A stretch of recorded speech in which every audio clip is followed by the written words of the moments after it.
The third Gauss-Markov assumption is an assumption that deals with residuals, but the independence of the residuals from the predictors and the dependent variable. So this one's fairly complicated, so you have to bear with me as I go through step by step what this means. And the way I want to describe it first is by looking at the regression equation. So first, suppose what we have is we have two predictors, x1 and x2 for y.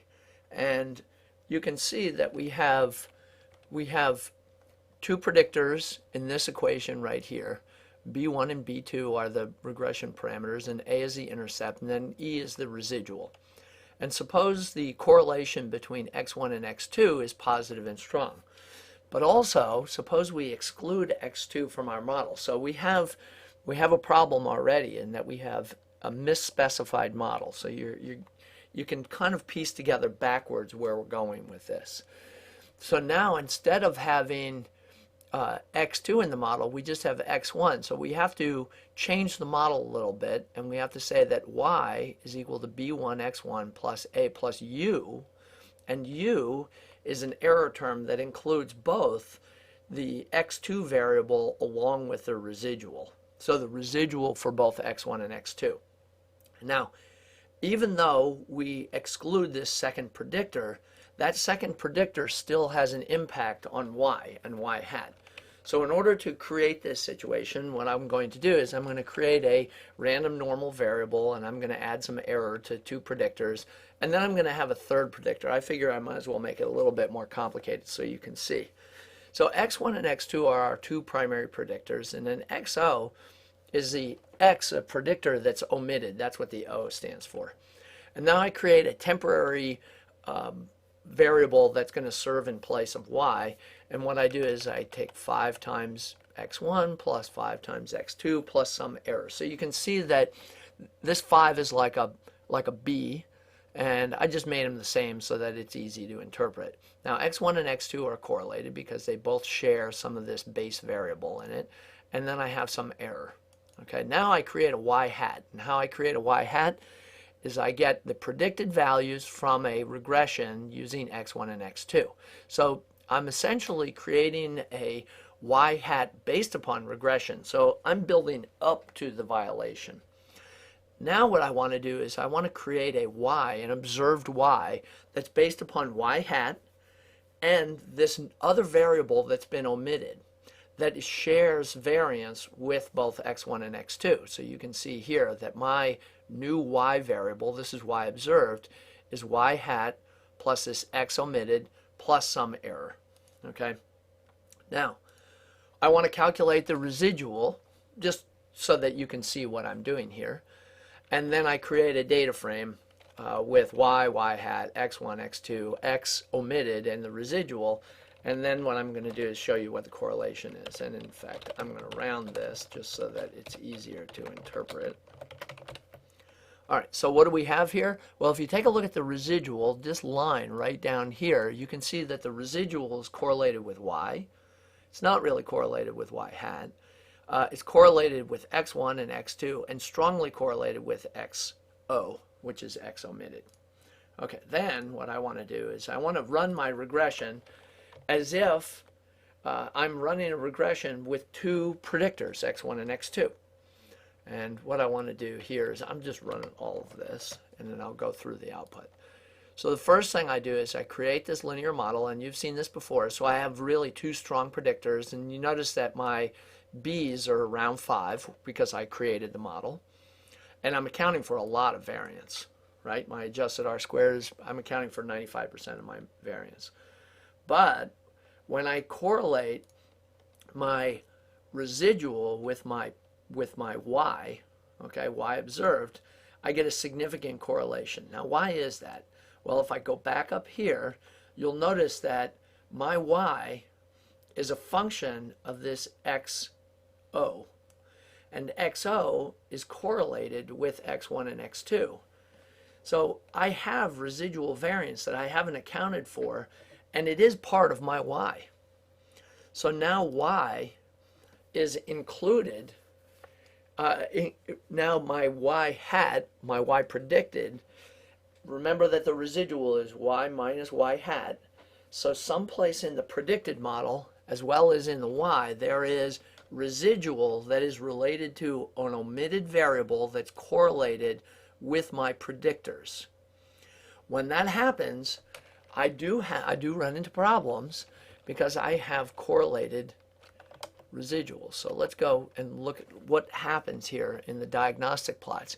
You can see that there's a little bit of a trend that fitted values of y, that there's going to be a general trend of downward sloping, a downward slope for the residuals, okay, just in this plot. All right, now, where else could this be manifested? Well, first, what I'm going to do is I'm going to do a two-panel plot just to show you what this looks like. Here I have my residuals for my linear model and my y values. And as you notice, as the y values go up, so do the residuals. Okay, now that slope is a problem. Incidentally, you can see this is my x omitted, and as my x omitted goes up, I have a positive slope for my residuals. That too is a problem, although because I didn't include xo in my model, I'm not going to be aware of that. Now, what happens if I include xo in my model? So I'm including a relevant predictor now in the model. Let's take a look at what happens. So now I go down here and you'll notice that my y variable is still a significant predictor of my residual. It's not as strong of a relationship as it was before because the estimate is pretty weak. It's 0.05 is the b and the standard error is 0.02, but the t-value is still large enough to give me a p-value that's less than 0.05. But if you look at the adjusted R-square, the adjusted R-square is about 4% of the variance. If we go back up here, and incidentally, if you look at just the standard regression output, you'll notice that XO, the omitted predictor, even though it has a small b value, we don't look at the b value because it's not like beta. We look at the t-score, and the t-score is not as large as x1 and x2, but there's still significant residual variance.